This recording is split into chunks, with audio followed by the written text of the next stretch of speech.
Kembali lagi di kajian politik. Kali ini kita akan membahas manuver-manuver terkait Megawati dan Prabowo Subianto. Kita tahu bahwa kedua tokoh ini merupakan tokoh penting nasional yang juga malang melintang di dunia perpolitikan Indonesia. Dan kali ini apa jadinya saat Prabowo disinyalir menolak pertemuan dengan Megawati. Padahal PDIP sudah sangat terbuka sepertinya mengadakan pertemuan dengan Prabowo. Karena seperti yang kita ketahui bahwa Prabowo Subianto saat ini memiliki posisi yang sangat sentral. Dia merupakan presiden terpilih Republik Indonesia yang tentunya peluang masuk kabinet jika sudah deal-dealan dengan Prabowo Subianto sangatlah besar. Karena seperti yang kita ketahui bahwa PDIP ini 2 tahun memang memimpin Indonesia lewat Presiden Joko Widodo. Karena seperti yang kita ketahui bahwa Presiden merupakan anggota langsung dari partai tersebut. Namun di akhir-akhir masa jabatan Presiden Joko Widodo, terutama saat Presiden mendukung secara langsung Gibran Rakabuming Raka dan Prabowo Subianto, hubungan PDI dan Jokowi menjadi sangat renggang. Ya, memang saat PDI memang mencalonkan Ganjar Pranowo dan Mahfud MD. Namun saya melihat ya Jokowi ini menyeberang kepada kubu Prabowo Gibran yang juga putranya. Tentunya ini adalah manuver-manuver politik yang memang sangat mengejutkan kita semua saat kita lihat biasanya Presiden Joko Widodo ketika selalu loyalitas terhadap PDI, namun saat Pilpres 2024, Presiden Joko Widodo menunjukkan sikap yang 180 derajat berbalik dengan menyokong langsung Gibran Rakabuming Raka dan juga Prabowo sebagai calon presidennya saat ini. Dan sekarang di akhir masa jabatan dan semakin dekat dengan masa pelantikan, tersiarlah kabar bahwa PDI dan Prabowo melalui ketua umumnya masing-masing Prabowo dan Megawati akan melangsungkan pertemuan. Dan bahkan Ketua PDIP Puan Maharani langsung mengatakan bahwa PDI atau Megawati tidak tidak terlalu stagnan dengan pertemuan ini. Bahkan dirinya soal tempat tidak jadi soal. PDI atau kita asik-asik saja. Tentunya ini sebuah ungkapan dari salah satu pihak, yakni kita sebut saja pihak Ibu Puan Maharani, berarti dirinya sangat-sangat menerima terbuka setiap ajakan yang dilakukan oleh Bapak Prabowo Subianto sebagai Presiden terpilih Republik Indonesia. Saya melihat situasinya berarti saat ini PDI seolah sedang menunggu ajakan pertemuan atau konfirmasi pertemuan dengan Prabowo Subianto.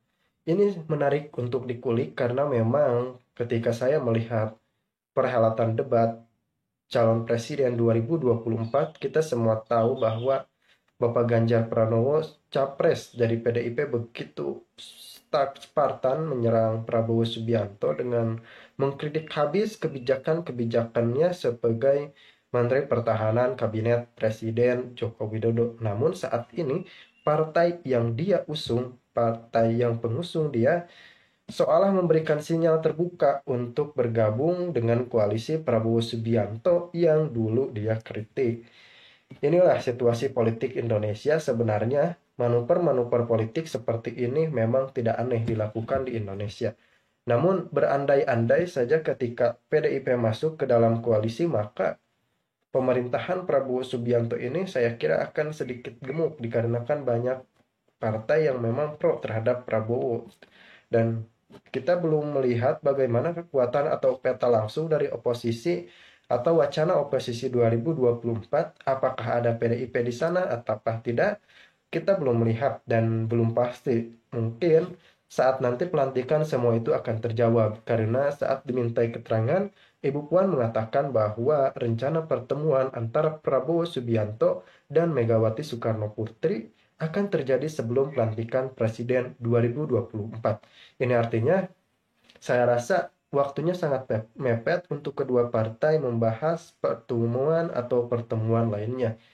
Tentunya kita berharap bahwa yang terbaik untuk Indonesia maupun PDIP masuk ke dalam koalisi Prabowo, kita harus belajar dari Prabowo bahwa dengan lapang dada menerima PDIP atau tidak, ini semua tergantung dengan keputusan Bapak Presiden Prabowo. Namun ketika track record ke belakang, Prabowo ini tipe pemimpin yang sangat besar hatinya atau sangat terbuka terhadap pihak-pihak yang memang jika pihak ini ingin membangun negeri yang lebih baik, Prabowo akan senantiasa merangkul mereka. Namun Prabowo sudah memberikan ultimatum, jika tidak mau mengikuti standar kerjasama yang telah ditetapkan oleh Prabowo Subianto, maka jangan mengganggu kami untuk bekerja. Ini artinya Prabowo memang sosok pemimpin leadership yang sangat luar biasa. Namun meskipun begitu, di balik sikap keterbukaannya, Prabowo masih menyimpan ketegasannya yang memang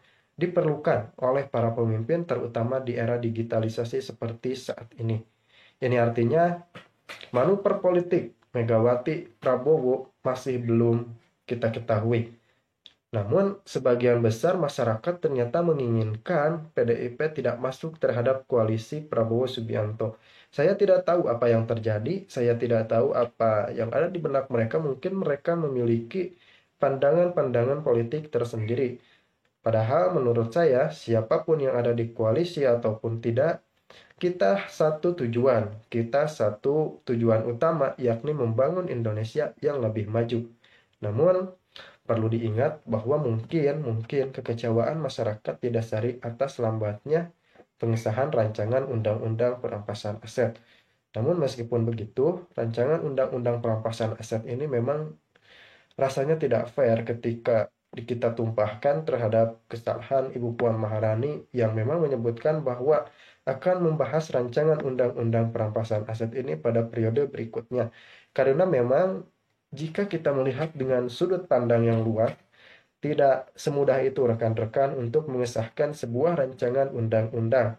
Ini artinya kita harus tetap support mereka, kita harus berdoa yang terbaik, kita harus stay positif untuk mereka demi membangun NKRI. Karena mereka pun bagian dari kita, bagian dari rakyat Indonesia. Sudah harusnya kita berjuang bersama, berjuang sesuai tupoksi masing-masing untuk melahirkan Indonesia yang lebih baik, Indonesia yang lebih maju. Adapun pertemuan Prabowo Subianto dan Megawati, belum ada indikasi resmi, belum ada jadwal resmi karena memang Prabowo Subianto pun tengah disibukkan dengan agenda-agenda lain, terutama dengan agenda-agenda partai yang sudah lebih dulu mendukungnya. Terima kasih telah menyaksikan kajian politik.